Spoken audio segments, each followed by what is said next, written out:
What if everything you thought you knew about the afterlife was just scratching the surface? What if one of history's oldest civilizations had already developed a vision of the hereafter so intricate that it makes our modern concepts of heaven and hell look simplistic by comparison? This video presents historical information about ancient Egyptian religious beliefs for educational purposes. These perspectives are presented as cultural and historical concepts, not as theological truths. Welcome to Wisdom Files, where we unpack the profound ideas that have shaped human understanding throughout history.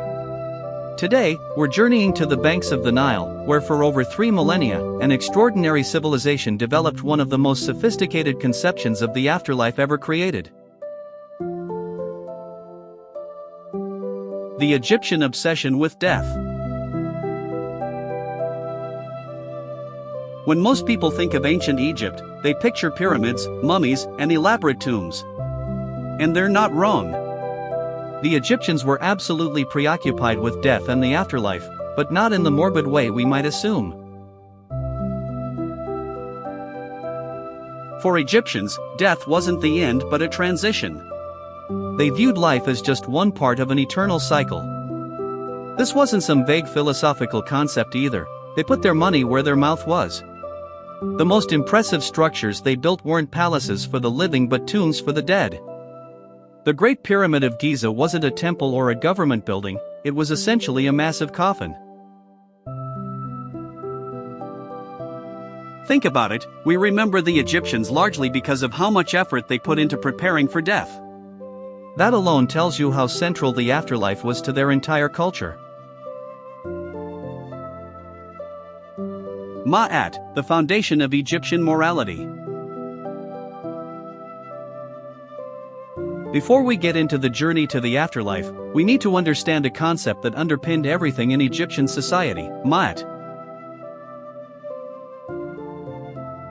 Ma'at was both a goddess and an abstract concept representing truth, balance, order, harmony, and justice. The Egyptians believed the universe operated according to a fixed, divine order, and living in accordance with Ma'at meant maintaining that order. This wasn't just about being good in the way we might think of it today. It was about fulfilling your proper role in society, performing the correct rituals, and maintaining the cosmic balance. A pharaoh maintained Ma'at by ruling justly. A farmer maintained Ma'at by growing crops.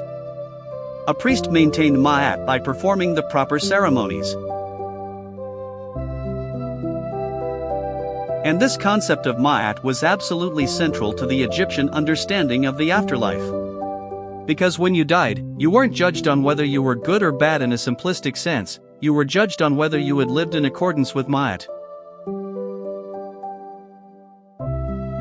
So let's say you're an ancient Egyptian who's just died.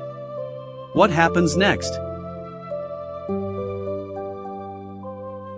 First, your body undergoes mummification, a process that could take up to 70 days. This wasn't just about preservation. The Egyptians believed the physical body, called the Ka, was essential for the afterlife. Your preserved body would serve as a home for your Ka, life force, and Ba, personality, after death. The mummification process itself was deeply ritualized. Your internal organs were removed and preserved in canopic jars, except for your heart, which stayed in your body because it would be needed later. Your brain was actually removed through your nose and discarded. The Egyptians didn't think it was important. Your body was then dried with natron salt, wrapped in linen, and placed in a coffin or sarcophagus. But here's where it gets interesting. While your body was being prepared, your soul was already beginning its journey through the Duat, the Egyptian underworld. The Duat, not your average underworld. The Duat wasn't like the Christian hell or the Greek Hades. It wasn't primarily a place of punishment, nor was it a gloomy shadow realm. Instead, it was a complex region that the sun god Ra traveled through each night in his solar bark, or boat. The Egyptians believed that when the sun set, Ra entered the western horizon and began his night journey through the 12 regions of the Duat, battling the serpent Apophis, who represented chaos, before being reborn at dawn in the eastern horizon. And here's the fascinating part: the deceased were thought to join Ra on this journey. Your Ba, the part of your soul representing your personality, would leave your body during the day to join Ra, then return to your mummified body at night. This journey wasn't easy. The Duat was filled with dangerous demons and obstacles. This is why Egyptians were buried with copies of funerary texts like the Book of the Dead. These weren't religious scriptures in the way we think of them today, but more like practical guidebooks containing spells and instructions to help navigate the perils of the afterlife. The weighing of the heart, Judgment Day, Egyptian style. Now we come to perhaps the most famous aspect of the Egyptian afterlife, the weighing of the heart ceremony. After traveling through the Duat, you would arrive at the Hall of Two Truths, where Osiris, the god of the afterlife, presided over your judgment. Here, your heart, which the Egyptians believed was the seat of emotion, thought, will, and intention, would be weighed against the feather of Ma'at.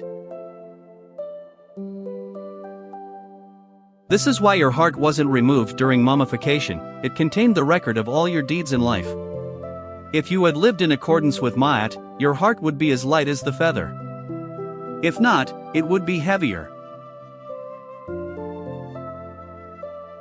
Standing nearby was Ammit, the devourer of the dead, a fearsome creature with the head of a crocodile, the forequarters of a lion, and the hindquarters of a hippopotamus. If your heart was heavier than the feather, Ammit would devour it, condemning you to a second, permanent death. But this wasn't a simple good/bad judgment. Before the weighing, you would recite the negative confession, a list of 42 sins you hadn't committed, each addressed to a different deity. These included everything from "I have not stolen" to "I have not stopped the flow of water" to "I have not raised my voice." This comprehensive list shows just how nuanced the Egyptian concept of morality was. The Field of Reeds, Paradise, Egyptian style. If your heart balanced against the feather of Ma'at, you were granted access to the Field of Reeds, or Aru, the Egyptian paradise. But this wasn't a spiritual realm of clouds and harps. The Egyptians imagined their paradise as an idealized version of Egypt itself, with fields to plow, crops to tend, and the Nile flowing through it. This reflects how deeply the Egyptians were connected to their land and their agricultural way of life. In the Field of Reeds, you would continue many of the activities you enjoyed in life: farming, eating, drinking, spending time with family. But all hardship and suffering would be removed. The crops would always be plentiful, the weather always perfect. This is why tombs were often stocked with Ashapi figures, small statues that would magically come to life in the afterlife to do any labor the deceased was called upon to perform. Even in paradise, the wealthy wanted to avoid manual labor. The many parts of the soul. I've mentioned the Ba and the Ka, but the Egyptians actually believed humans had several different spiritual components, each with its own role in the afterlife. The Ka was your life force or vital essence. It remained with your body after death and needed offerings of food and drink. The Ba, often depicted as a human-headed bird, was something like your personality or individuality. It could leave the tomb during the day but had to return at night. The Ak was your transformed, effective spirit that came into being after you successfully navigated the afterlife and passed judgment. It lived among the stars with the gods.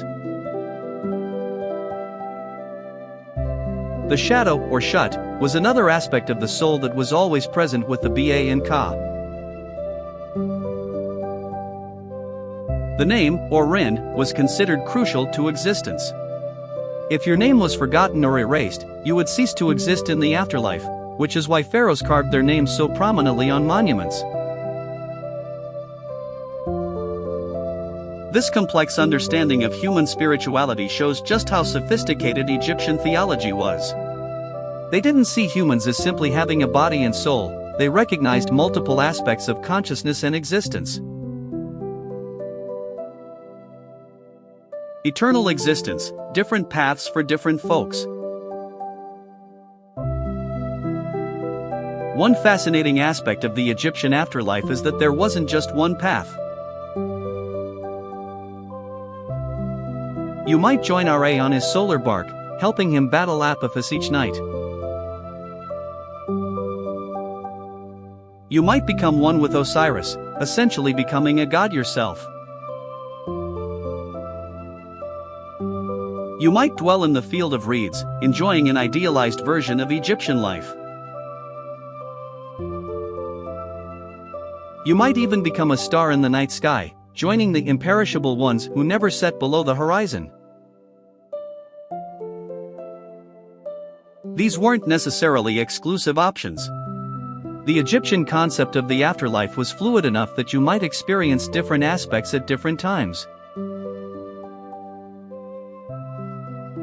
Evolution over 3,000 years. It's important to remember that Egyptian civilization lasted for over 3,000 years.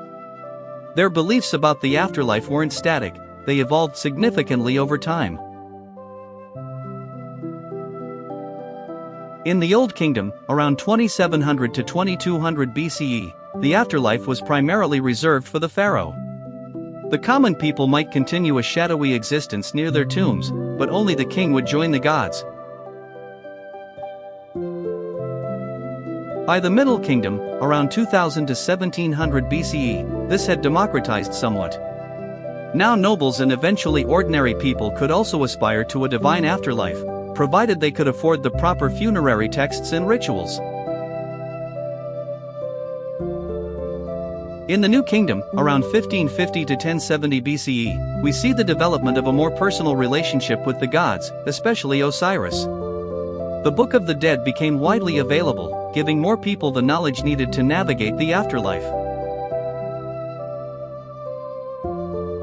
And during the late period, 664 to 332 BCE, as Egypt came under foreign rule, their afterlife beliefs incorporated elements from other cultures, particularly Greek ideas after Alexander's conquest.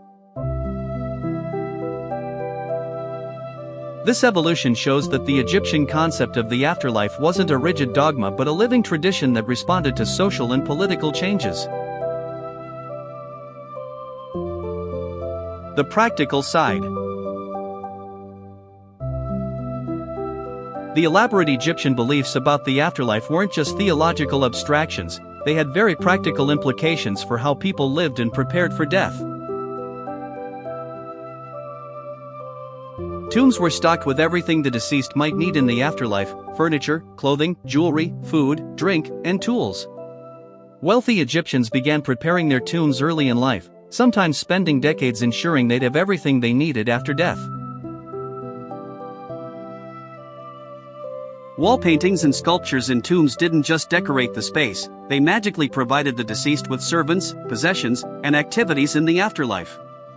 A painting of a feast meant you would never go hungry, a sculpture of a boat meant you could sail on the Nile forever. Funerary texts evolved over time, from the pyramid texts, carved on the walls of royal pyramids, to the coffin texts, inscribed on nobles' coffins, to the Book of the Dead, written on papyrus scrolls buried with the deceased. These weren't religious scriptures as we understand them today, but practical guides containing spells and instructions for navigating the afterlife. Even the famous Egyptian practice of mummification was fundamentally practical. It preserved the body so the Ba and Ka had a place to return to. Without a preserved body, eternal life would be impossible. The impact on Egyptian society. The Egyptian preoccupation with the afterlife profoundly shaped their society in ways we might find surprising. For one thing, it created an entire economy around death preparation. Embalmers, tomb builders, artists, priests, and craftsmen of funerary goods all made their living helping others prepare for the afterlife. It also influenced Egyptian architecture and art. Many of the most impressive Egyptian structures were tombs or temples related to funerary cults. Egyptian art was often rigidly formal not because they lacked skill, but because they were creating magical images meant to last for eternity. Even Egyptian medicine was influenced by afterlife beliefs. Doctors were often priests of Sekhmet, and medical treatments sometimes included spells to drive away the demons thought to cause disease, the same demons one might encounter in the Duat. Perhaps most importantly, the belief in judgment after death created a powerful incentive for ethical behavior. If you knew your heart would be weighed against the feather of Ma'at, you might think twice before acting unjustly. What strikes me most about the Egyptian afterlife is how deeply it reflected their actual lives. They didn't imagine a completely different spiritual realm, they imagined a perfect version of Egypt itself. This tells us something profound about the Egyptian worldview. They didn't reject the material world in favor of some purely spiritual existence. They saw their lives along the Nile as fundamentally good, worth continuing forever, just without the hardships and sorrows. In many ways, this makes the Egyptian afterlife more relatable than some other religious conceptions. They wanted in death what most of us want in life: security, abundance, time with loved ones, and freedom from suffering. So the next time you see a pyramid or a mummy in a museum, remember, these weren't just monuments to death. They were expressions of a culture that saw life as so precious that it should continue forever, in a land of perfect balance and harmony. Thanks for joining me on this journey through the Egyptian afterlife. If you enjoyed this exploration of ancient wisdom, hit that subscribe button to join the Wisdom Files community. Next time, we'll be looking at how ancient Mesopotamian afterlife beliefs compared to Egypt's. Trust me, you won't want to miss it.